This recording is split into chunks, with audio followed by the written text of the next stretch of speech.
Bonsoir Ça va. à tous et bienvenue dans ce voyage à l'intérieur de soi sur les ailes d'un crayon.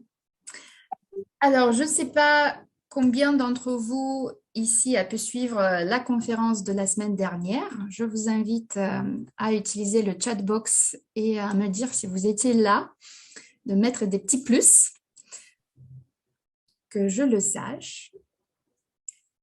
Oui, d'accord, plus, plus. Je vois des petits plus. OK, je vois que la majorité d'entre vous ont suivi la conférence de la semaine dernière. Super. En effet, nous avons parlé de l'art de faire sa propre thérapie. On a vu l'impact de l'art sur la santé. Je vous ai présenté ce merveilleux cocktail biochimique qui se passe dans notre corps quand on interagit avec l'art et l'imagination. On a ouvert une petite parenthèse de l'histoire de l'art pour voir la naissance de l'art-thérapie, de l'art brut vers l'art qui guérit et vers une reconnaissance institutionnelle aujourd'hui. On a vu la différence entre un atelier d'art versus un atelier d'art-thérapie ou d'art-coaching. Alors, je vais peut-être pas reprendre le temps à me présenter de nouveau. Je vous invite à découvrir mon site web vladaodo.com ou la page Instagram VO-therapy en anglais.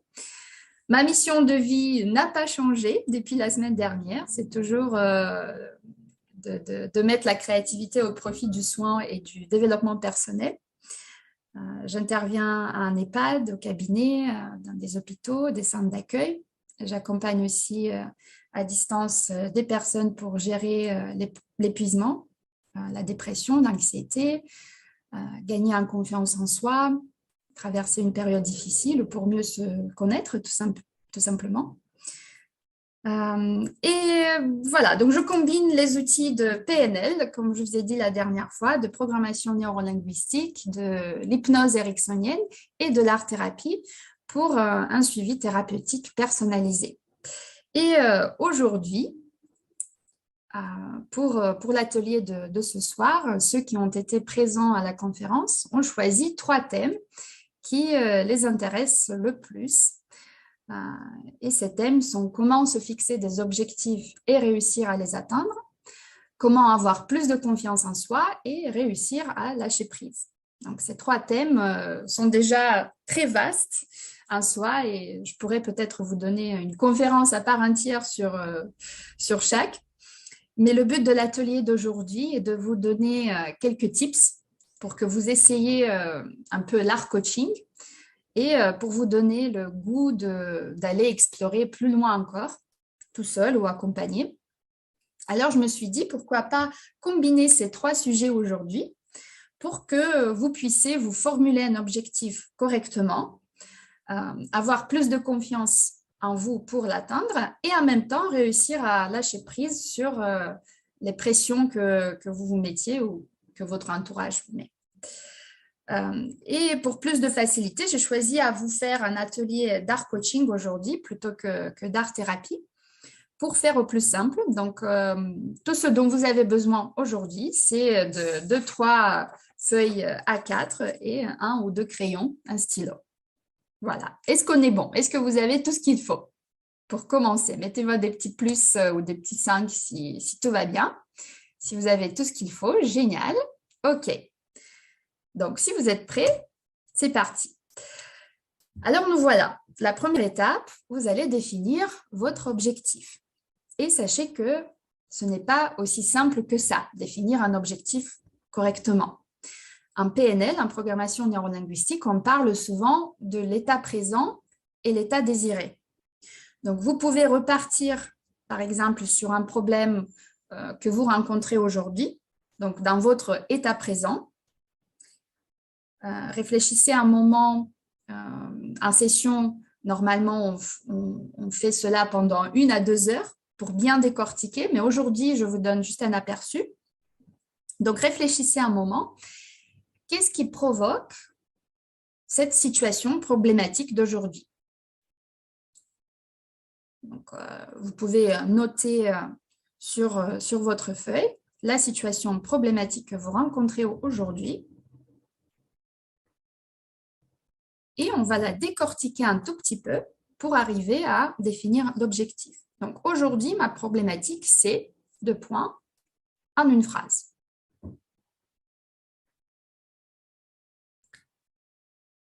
Et en dessous, marquez qu'est-ce qui provoque cette situation, à votre avis. Quel est l'élément déclencheur? Vous pouvez prendre des notes et répondre plus tard si ça va trop vite pour vous. Donc, qu'est-ce qui provoque cette situation? Quels sont les éléments déclencheurs? Vous voyez quelque chose, vous vous dites quelque chose, vous réagissez à ce que vous entendez, à ce que vous voyez. Qu'est-ce qui déclenche cette situation problématique? Et aussi, quelles sont les conséquences?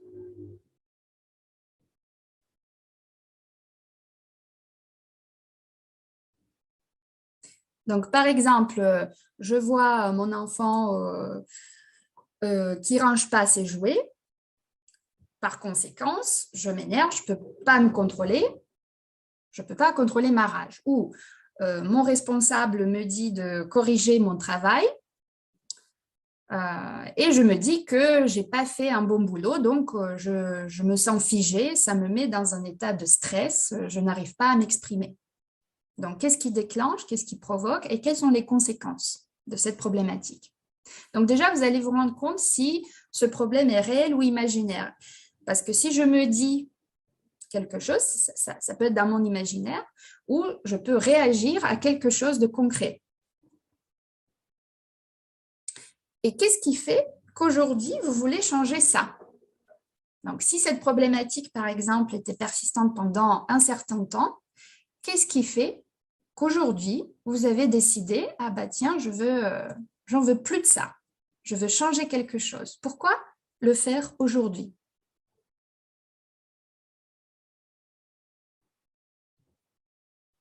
Et bonsoir entre-temps à Véronique qui vient de nous rejoindre, je vois.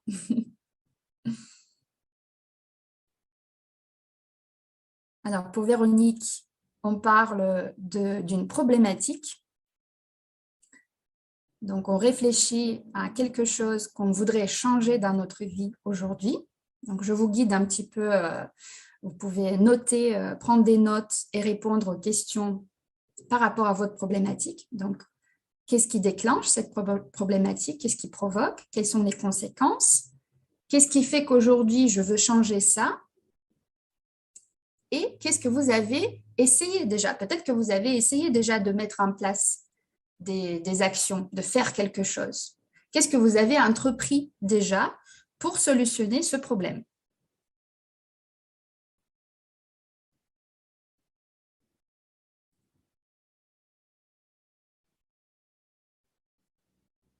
Hein, je vous vois tous en train de noter. Très bien. Donc, qu'est-ce que vous avez entrepris pour solutionner ce problème? Et qu'est-ce qui a marché? Qu'est-ce qui n'a pas marché?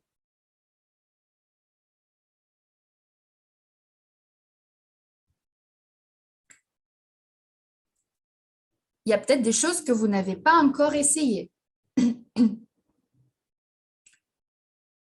Et c'est peut-être le bon moment de se poser la question, qu'est-ce qui vous empêche aujourd'hui, à votre avis?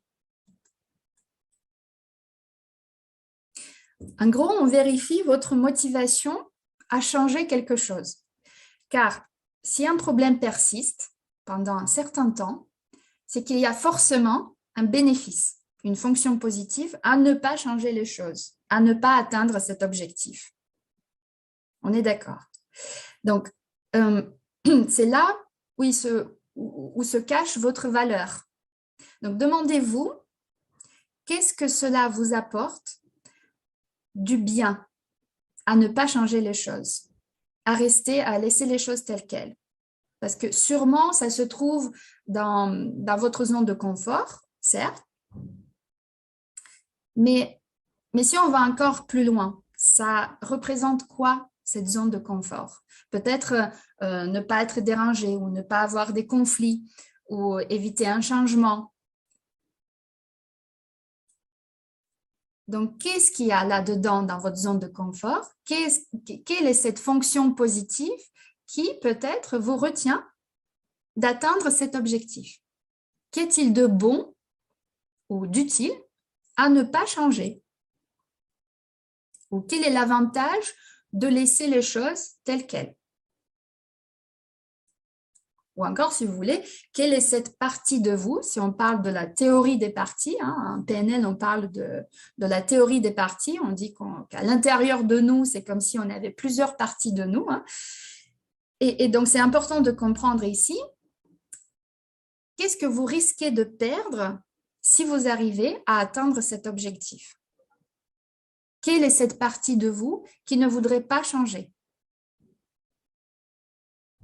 Par exemple, si je veux arrêter de fumer, d'accord, donc ça peut être un objectif assez simple et pourtant, je n'y arrive pas parce que la cigarette, c'est mon moment de convivialité avec mes collègues. C'est là où je m'exprime, c'est là où voilà, je joue un rôle. Et si j'enlève la cigarette, je ne vais plus avoir ces moments avec mes collègues, par exemple. Donc, c'est quoi cette fonction positive qui me retient, qui ne me laisse pas atteindre l'objectif? C'est quoi cette partie de moi qui ne voudrait pas changer? L'idée ici, c'est de capter la valeur. Qu'est-ce qui est important pour vous? Et quand on comprend mieux la valeur derrière, on va inconsciemment aussi trouver peut-être des solutions créatives pour respecter cette valeur autrement que par un mécanisme qui nous dérange aujourd'hui. Et donc maintenant, très important, vous allez formuler votre objectif. Vous allez l'écrire positivement. Donc, compte tenu que vous souhaitez, et là, c'est votre objectif, compte tenu que vous souhaitez, par exemple, être plus à l'aise en public, par exemple, et qu'en même temps, il est important pour vous, et là, il y a la fonction positive, cette valeur qui vous retient peut-être, et qu'en même temps, je veux garder le calme, ne pas entrer en conflit, ne pas être pénible, par exemple. Qu'est-ce que vous voulez faire? Qu'est-ce que vous voulez obtenir? Sachant qu'il y a cette valeur très importante pour vous. Quel résultat visez-vous positivement? Donc, si vous allez écrire l'objectif de manière, par exemple, je ne veux plus subir les commentaires de mon collègue ou mon responsable, ça ne va pas comme objectif. Il faut réfléchir, qu'est-ce que vous voulez à la place? Donc, dites-vous que si vous employez la négation, vous allez entendre quand même ce qui suit comme affirmation.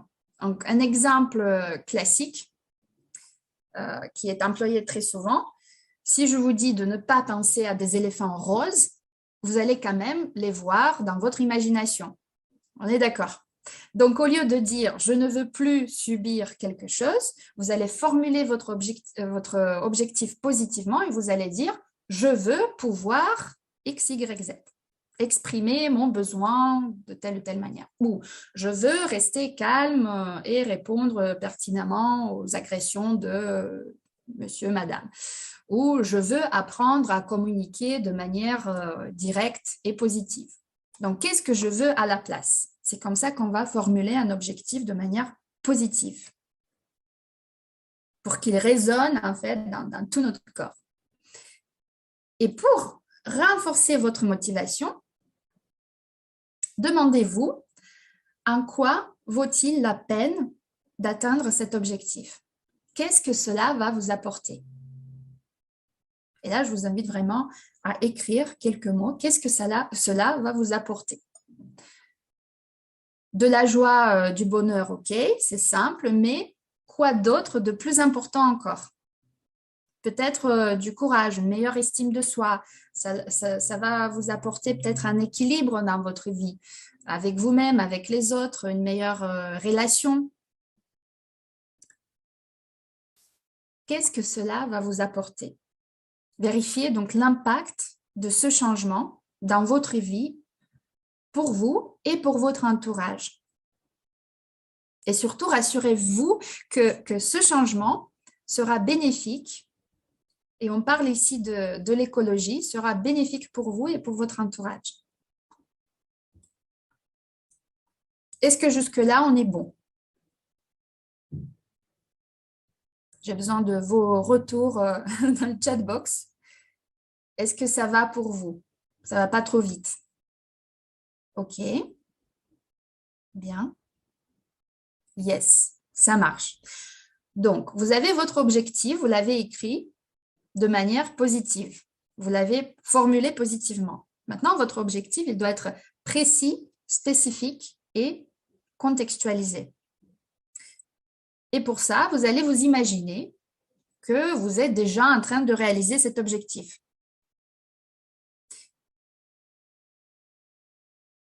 Visualisez le contexte.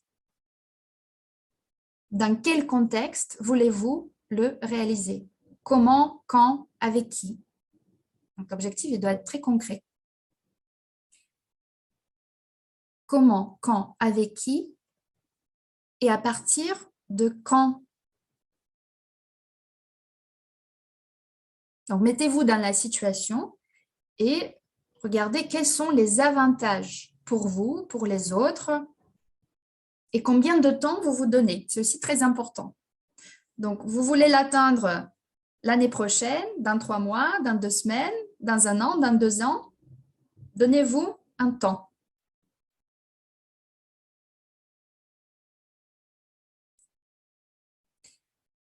Et pour renforcer encore cette visualisation de l'objectif, je vous propose de le ressentir à travers vos 5 sens. En PNL, on parle de VACOG.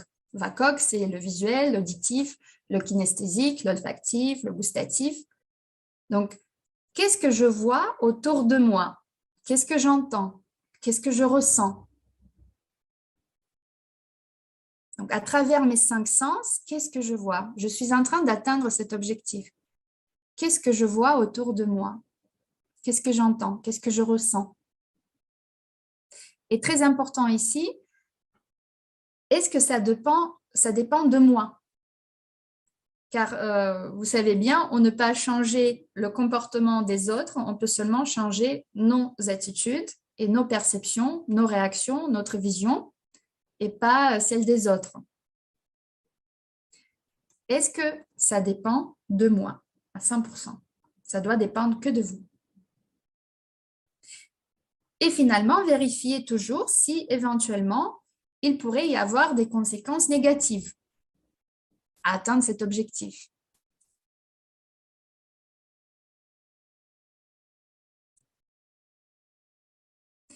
Votre objectif doit être réaliste, mesurable et testable. Et pour ça, imaginez-vous que cela fait maintenant plusieurs mois que votre objectif est atteint. La question clé ici est la suivante. Qu'est-ce qui va vous prouver que cet objectif est atteint? Qu'est-ce qui va vous prouver que cet objectif est atteint? Je suis plus calme, j'entreprends, je communique de telle ou telle manière. Je me vois comment? Qu'est-ce que je fais? Qu'est-ce que je dis?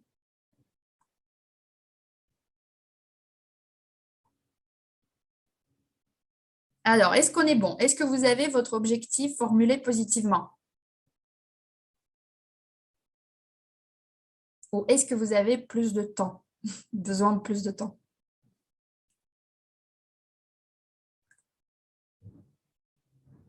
Ah, je vois vos têtes en réflexion.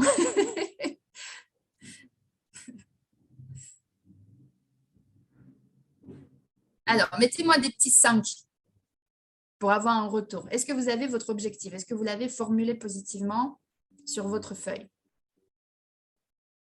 Est-ce qu'on peut continuer? Oui. Oui, 5. OK. OK.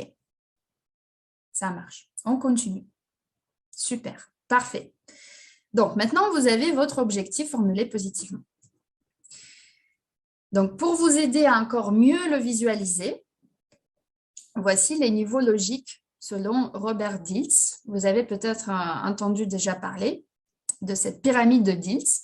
Diels qui est né en 1955, un auteur, un formateur, un consultant américain qui travaille dans le domaine de la PNL, de la programmation neurolinguistique, depuis sa création de la PNL en 1975 par Grinder et Bandler.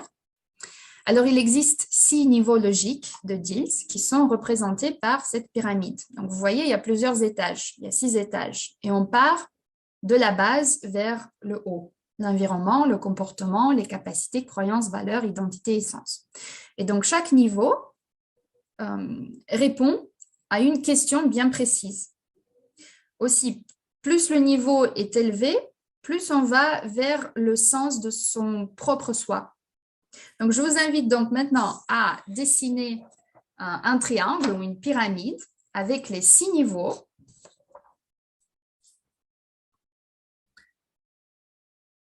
Et on va aller de la base vers le haut. Et le temps que vous dessinez cette pyramide, ce triangle avec les niveaux, je vais vous donner un exemple un peu plus concret. Je vous donne une problématique. Un élève a reçu une mauvaise note. Il arrive à la maison et en fonction de ce que le parent va lui dire, il va commencer à se former des croyances. Donc, si je lui dis « Ah, je sais à quel point tu as besoin de te concentrer au calme pour réussir », il y a eu peut-être probablement du bruit dans la classe. Raconte-moi, comment c'était? C'était quand? À quel moment de la journée? Donc là, je mets le focus sur l'environnement. Où, quand, avec qui? Si je lui dis, tu t'es mal débrouillé, tu as fait un travail médiocre, je le fais responsable et je touche à son comportement. Si je lui dis, tu n'es pas très bon dans ce genre de matière, ça ne m'étonne pas cette mauvaise note parce que de toute façon, tu n'as pas les capacités. Là, je touche le niveau de capacité. Tu n'es pas capable. Et si je lui dis, tu es un mauvais élève, tu es incapable d'apprendre, je touche son niveau identitaire et cela peut faire très, très mal. Mais je peux aussi lui dire, bon, c'est pas grave, l'important est que tu aies plaisir à apprendre. Ce qui compte, c'est apprendre. Qu'est-ce que tu as appris de cette expérience? Et là, on se situe au niveau des croyances et des valeurs, la valeur à prendre. Donc, repensez à votre objectif qui est déjà formulé positivement et écrivez en quelques mots. Donc, on va partir de l'environnement. Où, quand, avec qui. Donc, imaginez-vous, vous êtes en train d'atteindre cet objectif. Ça y est. Quel est votre environnement? Où est-ce que vous vous voyez? C'est quand? C'est avec qui? Quel est votre entourage? Quel est votre environnement? Donc, quelques notes, quelques mots. Est-ce que vous êtes dans un bureau ou en pleine nature? Est-ce que vous êtes entouré par des collègues ou par votre famille? Qui est-ce que vous voyez autour de vous? Qu'est-ce que vous voyez autour de vous? Et on passe ensuite au niveau comportement. Donc, qu'est-ce que je me vois faire? Imaginez ici, pour atteindre cet objectif, qu'est-ce que vous vous voyez faire? Imaginez que vous avez une caméra et vous êtes en train de vous filmer en train d'atteindre cet objectif. Qu'est-ce que vous voyez? Vous faites quel genre d'action? Vous êtes en train d'appeler la salle de gym pour vous inscrire ou vous vous inscrivez à une formation ou vous faites une recherche. Qu'est-ce que vous faites? Donc, ici, c'est la question, qu'est-ce que je me vois faire? Comme dans un film muet, par exemple. Quelles sont mes actions? Mes actions. Et on passe au niveau suivant. C'est les capacités. Et la question est, de quoi aurais-tu besoin? Comment tu pourrais faire cela? Donc, c'est peut-être une question de time management, de gestion de temps, ou un besoin d'être aidé par quelqu'un. Quelle est ma stratégie? Peut-être communiquer sur mon besoin, ou demander conseil, ou en parler autour, ou prendre un rendez-vous avec un conseiller. Comment je fais ça? Quelle est ma stratégie? Et pour la petite parenthèse, cette pyramide, on l'utilise aussi pour comprendre comment on crée nos problèmes. Là, on va la remplir pour définir encore mieux votre objectif, mais sachez que vous pouvez l'utiliser aussi pour comprendre comment on est en train de créer nos propres problèmes et sur quel niveau on se situe. Par exemple, j'évite de communiquer, ça me frustre, mais c'est une stratégie d'évitement. L'évitement, c'est aussi une stratégie. J'évite les conflits parce que la valeur qui est importante pour moi, c'est d'être en bonne relation, le bon relationnel, etc. Par contre, je ne m'exprime pas. Je n'exprime pas mon besoin. Donc, voilà, pour la petite parenthèse. Ici, dans votre objectif, imaginez-vous, vous êtes en train d'atteindre votre objectif. Quelle est votre stratégie? Vous communiquez sur votre besoin, vous demandez conseil, vous prenez... Qu'est-ce que vous faites pour atteindre cet objectif? Et ensuite, quelle est votre croyance qui vous guide pour arriver à cet objectif? Et là, on parle des croyances aidantes. Souvent, on parle des croyances limitantes. Là, on parle des croyances aidantes. Pourquoi pas, là, dans le chat box, partager 1 à 2 croyances aidantes que vous avez. Moi, je me dis par exemple que rien n'arrive par hasard ou qu'il n'y a pas de problème, il y a des expériences. Ou que si je me prépare, j'y arrive. Quelle est votre croyance aidante dans vos situations difficiles? Ce serait intéressant peut-être de partager aussi un petit peu d'autres croyances aidantes, de partager avec tout le monde.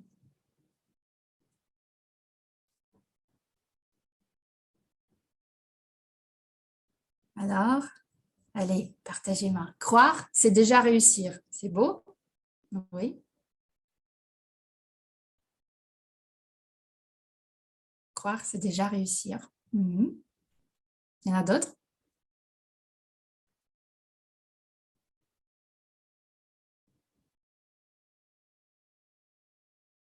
Pas de problème, juste des solutions. Voilà, ça ressemble un petit peu à la mienne. Pas de problème, juste des expériences ou des défis. Voilà, donc ici, c'est important de définir vos croyances aidantes, vos valeurs qui vont vous aider à atteindre votre objectif. OK. Et au niveau identitaire, posez-vous la question, quel rôle vous avez dans ce contexte? Quelle est votre mission? Me voilà à atteindre cet objectif. Qu'est-ce que je me dis de moi? Qui suis-je? À quoi je contribue dans ce monde?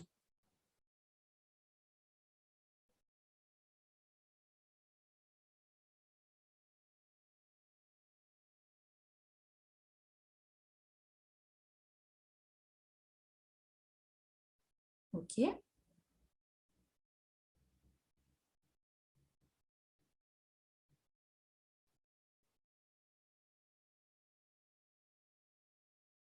On est bon? Oui. OK.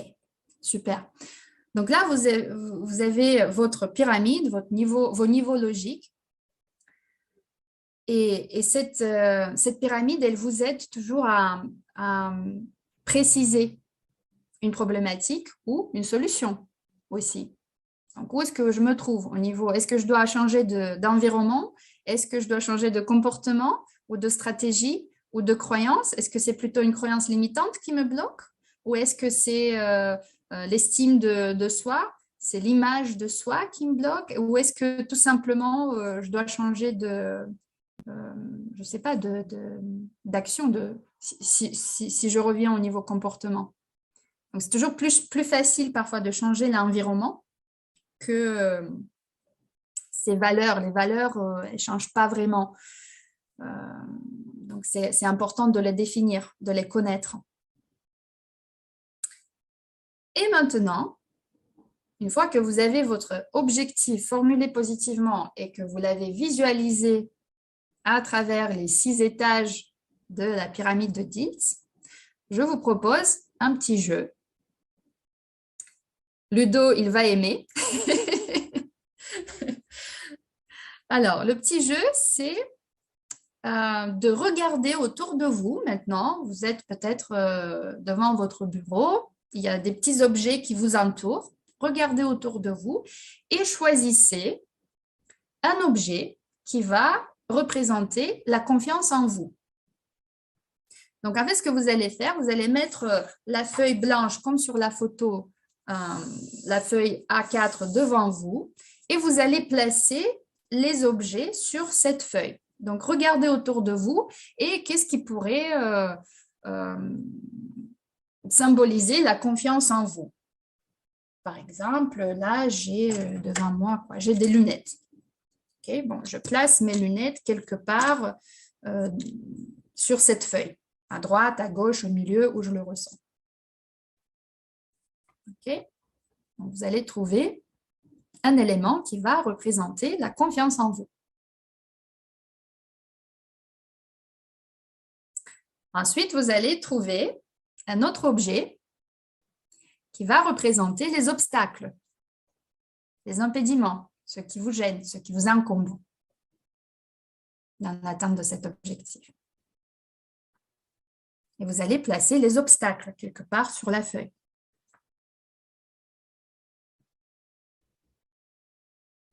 OK. Et après, vous avez les forces aidantes. Tout ce qui pourrait vous aider. Ça peut être des amis, ça peut être l'univers, les énergies, les connaissances, tout ce qui peut vous aider dans l'atteinte de votre objectif. Les forces aidantes. Vous allez les placer également sur la feuille.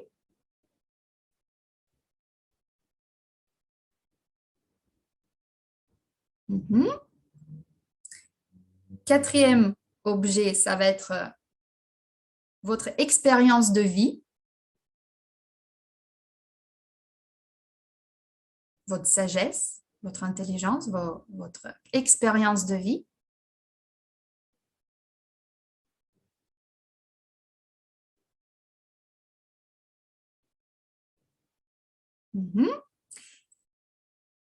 Et le dernier, c'est moi après l'atteinte de l'objectif. Donc, un objet qui va vous représenter après l'atteinte de votre objectif.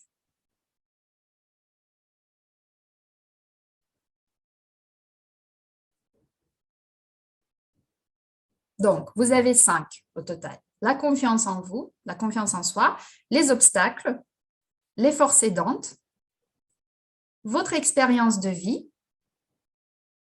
et l'image de vous après l'atteinte de l'objectif. C'est OK? Parfait. OK, donc placez ces 5 objets sur la feuille.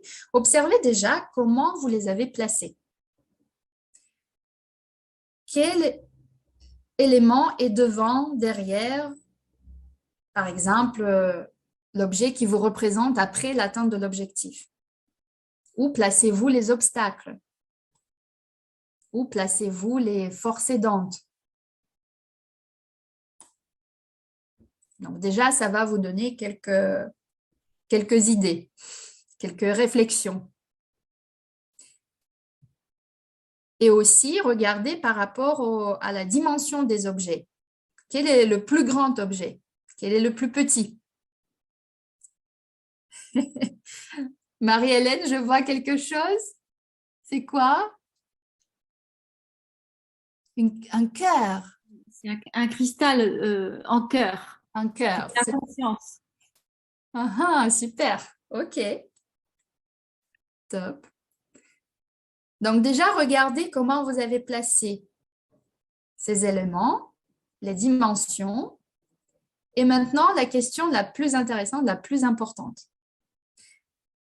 Quelle quantité d'énergie vous devez investir dans ces 5 éléments afin d'atteindre vos objectifs, sachant que vous avez 100% pour les 5. Donc, alors, à côté de chaque élément, vous allez mettre un pourcentage, sachant que vous en avez 100 au total pour les 5 éléments. Donc, pour la petite parenthèse, d'habitude, je fais ça avec de la pâte ou plastiline, où je donne un grand bol de plastiline et on va attribuer une certaine quantité pour chaque élément. Donc là, je vous propose de faire au plus simple, juste à côté de chaque élément, notez le pourcentage et quelle est votre formule. Est-ce que c'est, par exemple, 20% je donne pour la confiance en soi, 30 aux obstacles, 10 aux forces aidantes, 20 mon expérience de vie et 20 mois après l'atteinte de l'objectif, pour faire 100 au total.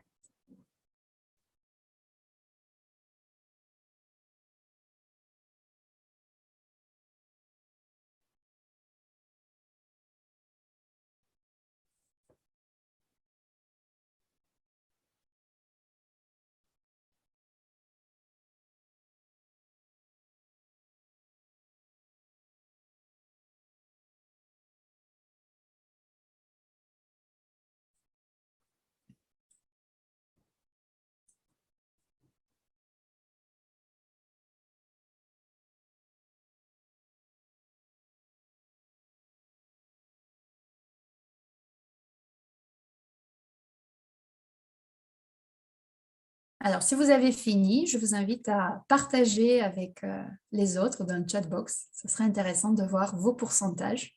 Est-ce que c'est 20, 30, 20, 10, 20, 15? Donc, c'est quoi votre formule?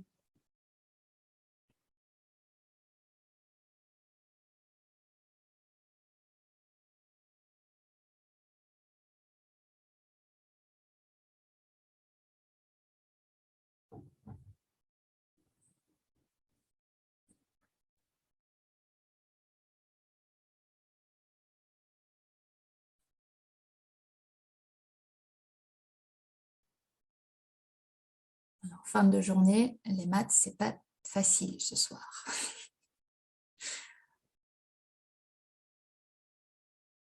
Alors, 30, 40, 10, 20. OK. Qui d'autre?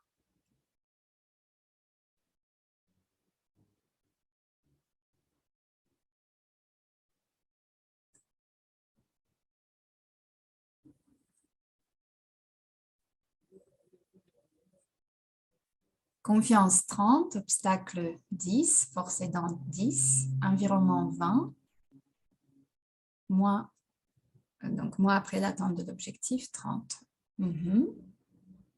OK. Donc à côté, mettez le petit chiffre. Donc, par exemple, si vous avez le plus de pourcentage pour l'expérience de vie, vous mettez le petit 1. Après, si vous avez 30 pour confiance 2, obstacle 3, expérience de vie voilà. 1, 2, 3, 4, 5. Qu'est-ce que vous mettez sur la première place, deuxième, troisième, quatrième, cinquième?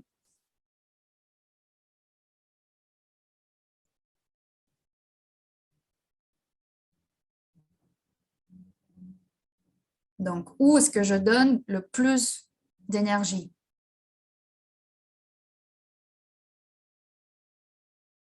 C'est bon? OK. Parfait. Donc là, vous avez noté le petit chiffre de 1 à 5. Maintenant, je vous donne la bonne formule. Attention, c'est absolument OK. Tout le monde pense différemment, agit différemment. Donc, il n'y a pas d'erreur, de grande erreur. Mais la bonne formule, pour l'atteinte de l'objectif, c'est placer la confiance en soi en premier, donc numéro 1. Ensuite, donner beaucoup d'énergie aussi aux forces aidantes. Ça doit être le numéro 2. Le numéro 3, c'est les obstacles. Le 4, c'est votre expérience de vie. Et seulement le 5, ça arrive à la fin. Donc, à votre image, moi, après l'atteinte de l'objectif. Alors, pourquoi on place les forces aidantes et les obstacles avant l'image de soi, après l'atteinte de l'objectif? Pourtant, c'est ce qu'on entend souvent, garder l'image parfaite en tête tous les jours. Mais en fait, le plus vous y concentrez tous les jours, le plus frustrant cela peut être de se dire chaque jour que je suis encore loin. Donc, c'est très bien de comprendre votre destination, votre objectif, où vous voulez en arriver. Et puis, c'est comme une photo. Vous avez pris une photo de cette image-là et vous vous concentrez sur le petit pas, sur le voyage pour arriver à cet objectif. Donc, ce qui compte est apprendre à profiter de ce voyage.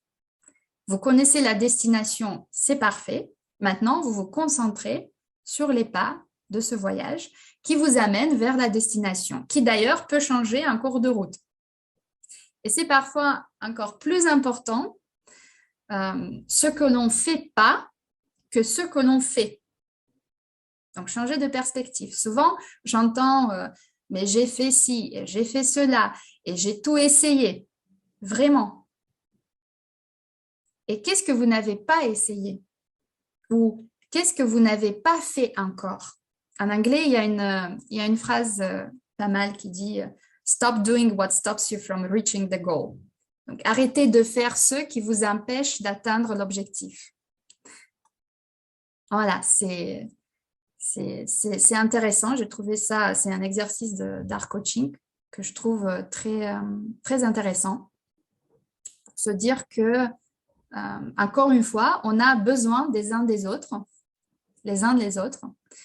Et on ne peut pas faire tout seul. On a besoin des amis, on a besoin des accompagnants, on a besoin d'un entourage. C'est important aussi de connaître les obstacles parce que si on ne connaît pas nos ennemis, on ne peut pas les combattre. Donc ça va être les top 3. La confiance en soi, qu'est-ce que je dis là, les forces aidantes et les obstacles. C'est les top 3. Alors, comment vous vous sentez par rapport à cet exercice? Un petit mot.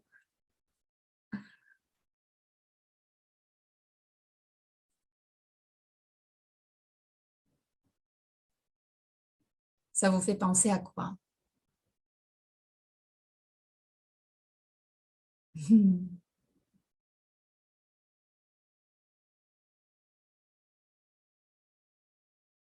Personne? Évidence éclairée. OK. Rassurant. OK. Très bien. Cohérent. OK, très bien. Super. Alors, la confiance en soi. Maintenant que vous avez votre objectif, qui est bien formulé, vous avez besoin peut-être de plus de confiance en vous.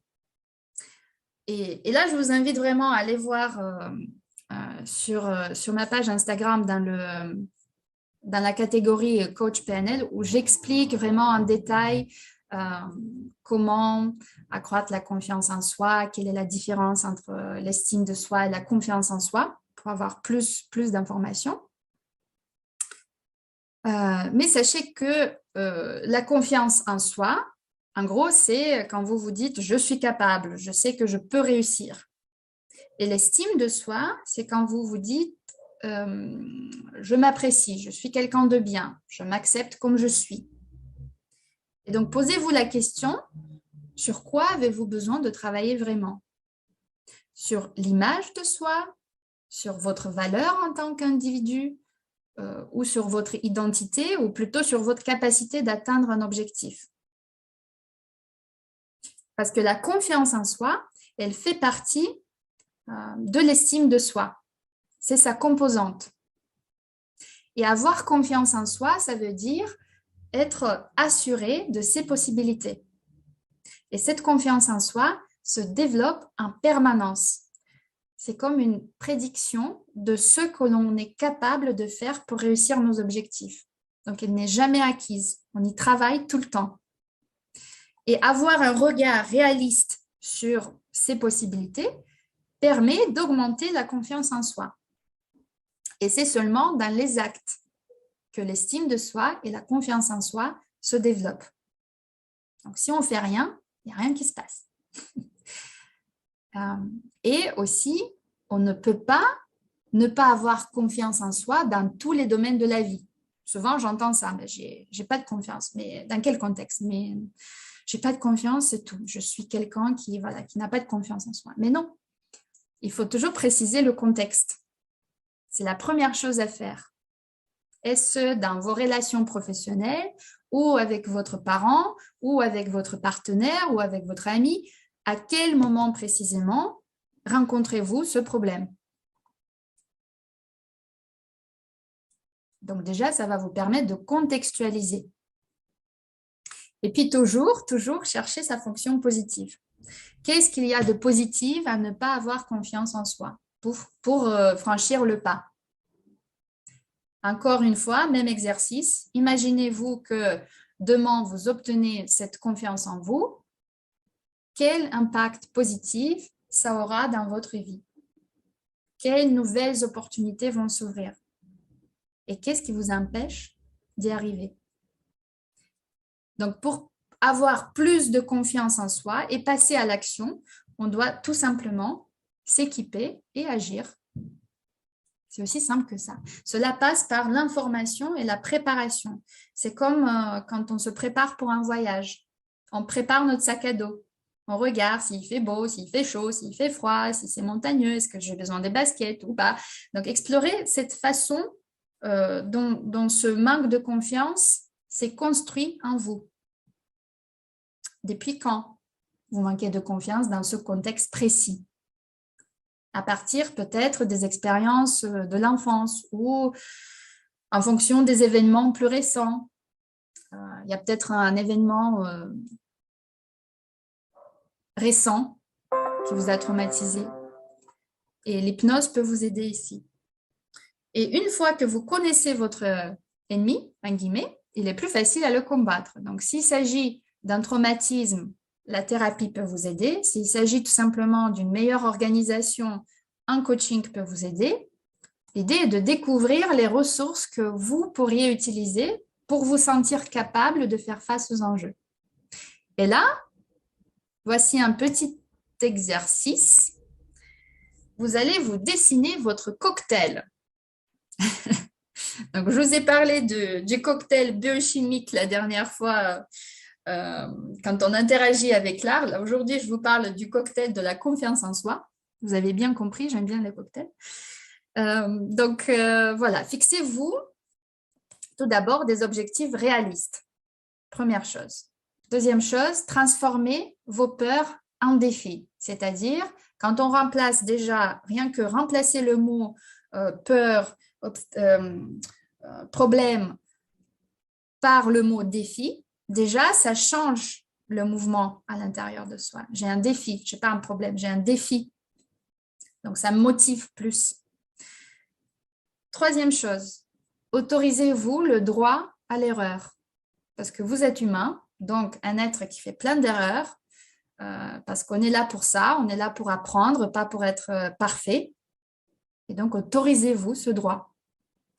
Et concentrez-vous sur vos qualités, vos victoires, sur ce que vous savez faire de mieux, tout en améliorant vos défauts. Surtout, osez demander de l'aide, parce que vous n'êtes pas seul. Donc, par exemple, si je veux réussir, je vous donne, par exemple, mon objectif personnel. Je vous dévoile mon objectif 2024. Je veux réussir à créer un cours en ligne pour 2024. Et je vais aligner ces ingrédients Je me donne un an, donc il est réaliste, réalisable, atteignable. L'objectif, il est précis. Je sais sur quelle plateforme. Je me donne un temps voilà, de 12 mois, un an. Et pour avoir plus de confiance en moi, je vais mixer dans mon cocktail ces 1, 2, 3, 4, 5 ingrédients que vous voyez sur l'écran. Mes talents, mes passions, mes valeurs, mes motivations et mes épreuves passées. Donc, si je veux créer un objectif, donc mon objectif, c'est créer mon cours en ligne en 2024. Je vais mixer mon talent, par exemple, en communication. Je pense savoir communiquer, passer un message, m'organiser. J'ai travaillé dans le marketing, en gestion de grands projets. Je suis quelqu'un de créatif. Donc voilà, je mets dedans mes talents. Donc pendant que je parle, vous pouvez déjà dessiner votre cocktail et noter vos ingrédients. Donc, quels sont vos talents que vous pouvez déjà mettre en place pour atteindre votre objectif?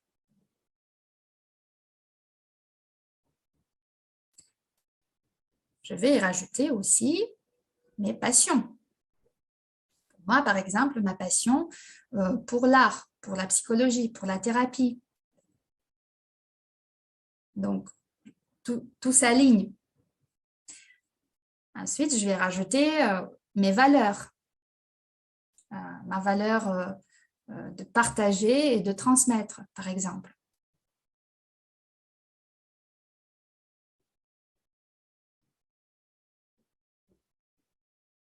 Quatrième ingrédient, mes motivations. Pourquoi je veux atteindre cet objectif? En quoi c'est important pour moi? Et ma motivation, dans mon cas, par exemple, c'est accroître ma communauté et mes ressources de revenus. Donc, j'ai aussi mes motivations dans mon cocktail. Et n'oublions pas les épreuves passées. Quand j'ai passé mon permis, je ne savais pas du tout conduire. Donc, j'ai tout appris du zéro. Ou quand j'ai appris à jouer au piano, j'ai sauté dans le vide, je ne savais pas du tout lire des notes. Et pourtant, j'ai appris. Donc, pensez aussi, réfléchissez à vos expériences passées où, pareillement, vous avez sauté dans le vide, mais ça a été, vous avez réussi. Parce que sûrement, vous avez eu des expériences peut-être plus pénibles, plus frustrantes, plus stressantes. Et pourtant, vous avez réussi. Vous avez retrouvé les ressources nécessaires pour réussir. C'est aussi les compétences transférables que vous pouvez utiliser dans l'atteinte de votre objectif. Alors, est-ce que vous avez des jolis cocktails? C'est dommage, on ne peut pas partager des photos. J'aimerais bien voir vos dessins.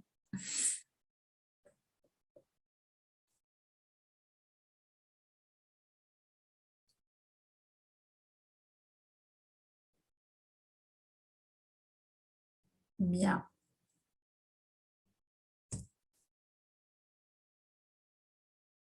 Est-ce que vos cocktails ressemblent à ça?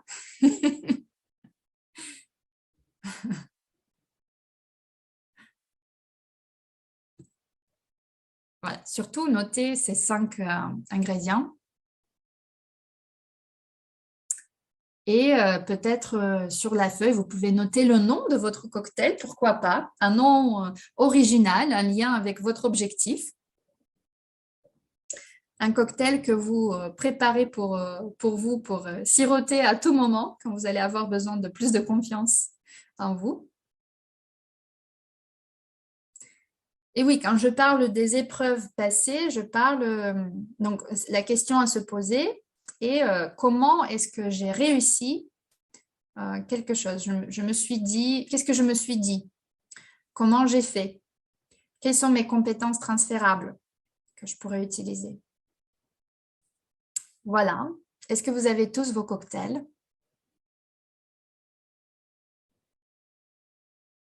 Oui, je vois Nicole. Oui. Marie-Hélène, oui. Ludo, Régis, Marcel. OK. Bien. Maintenant que vous avez vos cocktails, je vous propose un petit exercice, une petite technique pour lâcher prise. Donc là, maintenant que vous avez votre objectif formulé positivement, que vous l'avez visualisé, que vous l'avez décortiqué, mieux compris, et que vous avez votre cocktail de confiance en vous de près, pourquoi pas travailler un petit peu sur le lâcher prise.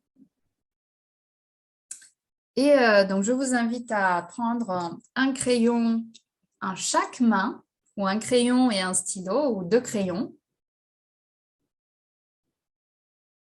peu importe. Donc, vous allez mettre la feuille A4 devant vous, avec 2 crayons ou un crayon de chaque côté, dans chaque main, ou un crayon, un stylo. Et on va faire ensemble un dessin bilatéral. Qu'est-ce que c'est qu'un dessin bilatéral? Le dessin bilatéral reconnecte le mental et l'inconscient. Il va explorer l'univers intérieur à travers des mouvements qui vont au-delà d'utilisation des mains pour engager tout le corps dans des rythmes naturels. L'autorégulation est actuellement un terme très omniprésent, utilisé pour décrire non seulement la capacité de contrôler ses impulsions, mais aussi d'être capable d'apaiser et de calmer les réactions du corps au stress. Et alors, créer un dessin bilatéral, c'est développer la capacité à moduler les réponses affectives, sensorielles, somatiques, qui impactent tous les fonctionnements, y compris les émotions et la cognition.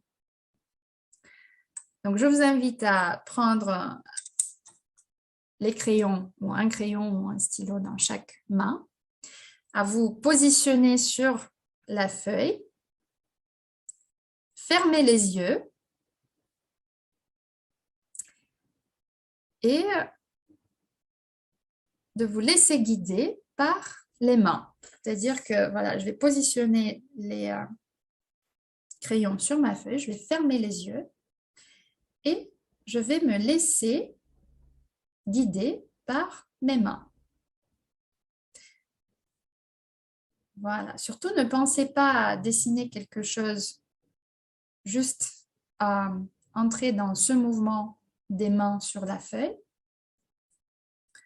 Ces crayons sont comme des conducteurs de votre énergie. Juste laissez la respiration s'installer de manière fluide. Et avec les yeux fermés, laissez cette énergie à laisser ses traces sur la feuille à travers ces lignes. Parce que c'est une excellente manière à se connecter à ses sens. Donc, continuez, toujours continuez à vous laisser guider par les mains. Et en même temps, connectez-vous à tout ce qui se passe dans votre corps maintenant. À voir tout ce qu'il y a à voir à l'intérieur de vous.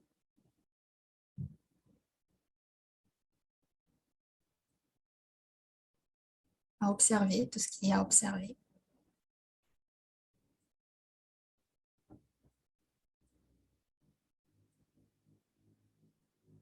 Et le moment venu, votre corps vous dira le moment de vous arrêter et de reprendre contact avec votre espace, avec l'ici et maintenant. Et quand vous serez prêt, vous allez réouvrir les yeux, regarder votre dessin. Vous pouvez l'examiner, le regarder, le tourner, changer de perspective, d'angle de vue. Donc vraiment, vous allez tourner la feuille. Regardez ces lignes et peut-être que vous allez voir des figures, des objets, des animaux, peut-être parfois les gens y trouvent des branches, des visages, des silhouettes, des feuilles, des fleurs, n'importe. En fait, vous allez sûrement retrouver au moins 3 figures.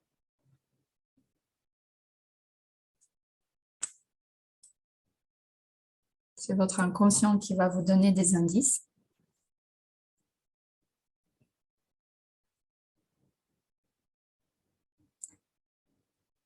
Et quand vous retrouvez peut-être des objets ou des animaux,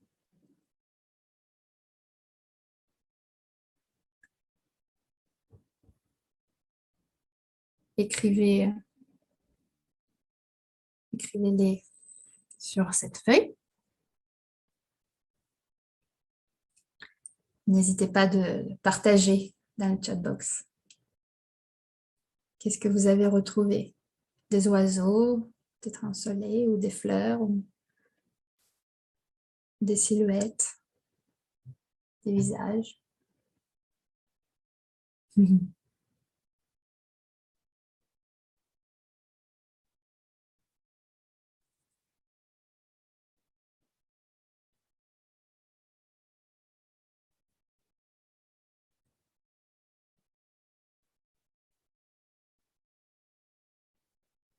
Fleurs, oui.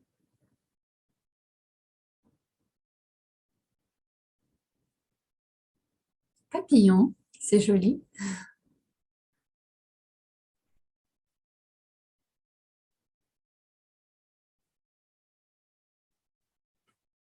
Des fleurs, des papillons, quoi d'autre?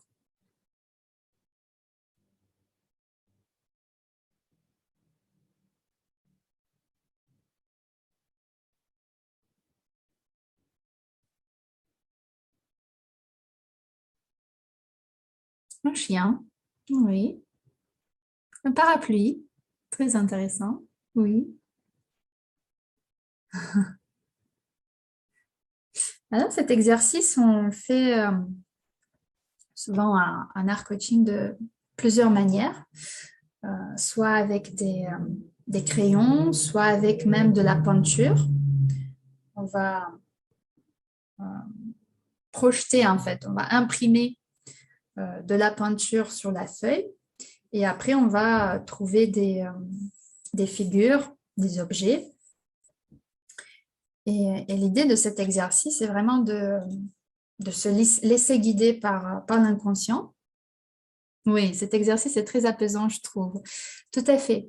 Si vous continuez pendant 10-15 minutes, vraiment à vous connecter à votre corps.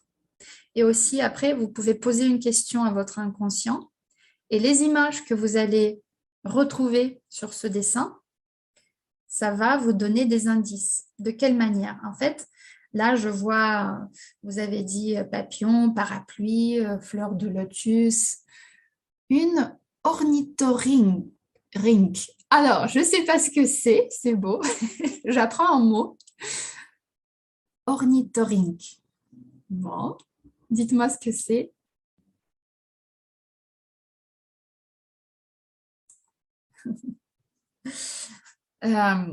Et quand vous allez comprendre, en fait, c'est votre inconscient qui vous donne des indices. Un animal très spécial, un mammifère qui pond des œufs. Ah, d'accord, super intéressant. Je vais regarder après, c'est curieux. Et quand vous réfléchissez à ces objets ou animaux, vous allez les décrire. Et en fait, la description de ces mots, de ces objets, de ces animaux, va avoir forcément un lien avec votre problématique ou votre questionnement. Donc, voilà, pour finir cet atelier avec un peu de mystère, pour vous laisser travailler en dehors de cet atelier, je vous laisse réfléchir à ces figures qui ressortent. Quel est le sens pour vous? Comment vous les caractérisez? À quoi ces objets, ces animaux vous font penser? Et quel est le lien entre ce que vous voyez et l'atteinte de votre objectif? Parce que sachez que ce sont des indices de votre inconscient. Vous avez retrouvé ces images parce qu'il y a forcément un lien. Donc voilà, je vous laisse un peu dans le mystère, mais je serais curieuse d'avoir votre retour. Peut-être que vous allez avoir des prises de conscience à un moment donné, peut-être pas forcément tout de suite là, mais au cours de la semaine, du week-end. Vous allez vous dire peut-être, ah tiens, parapluie, c'est pour ça, là, j'ai compris. ou, ou pourquoi la fleur de lotus, qu'est-ce que ça représente pour moi? Et quel est le lien entre cette fleur et ce que je ressens aujourd'hui? Est-ce que c'est un lien avec mon besoin, peut-être? Ou est-ce que c'est une réponse métaphorique de mon inconscient pour arriver à l'atteinte de mon objectif? Donc, vous voyez, l'art-thérapie, c'est vraiment magique. Ça se passe de manière fluide, délicate et apaisante. Donc, voilà, pour aujourd'hui, on a parlé de vos objectifs, de la confiance en soi et un peu de lâcher prise à la fin. Voilà, je vous remercie pour votre présence et votre participation active. N'hésitez pas à m'écrire quelques mots, à voir votre retour. C'est toujours intéressant d'avoir vos retours, de comment vous avez trouvé cet atelier, cette session. Est-ce que vous avez appris des choses? Alors, le papillon correspond à la légèreté, un lien avec mon objectif de perte de poids. Ben voilà, ok, très bien. C'est beau. Bien.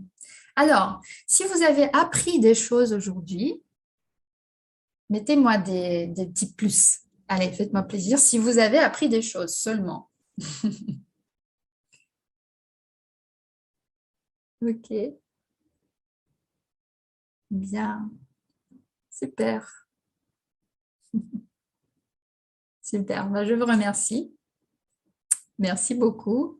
Ça fait plaisir de voir beaucoup de plus. Bien. Je me dis que chaque jour, en tout cas, c'est ma croyance aussi aidante, je dois apprendre quelque chose tous les jours. Et j'espère que j'ai pu aussi transmettre quelque chose. Si vous avez appris des choses, tant mieux. Et je vous souhaite une belle soirée et j'espère vous revoir bientôt à l'occasion d'autres ateliers et conférences.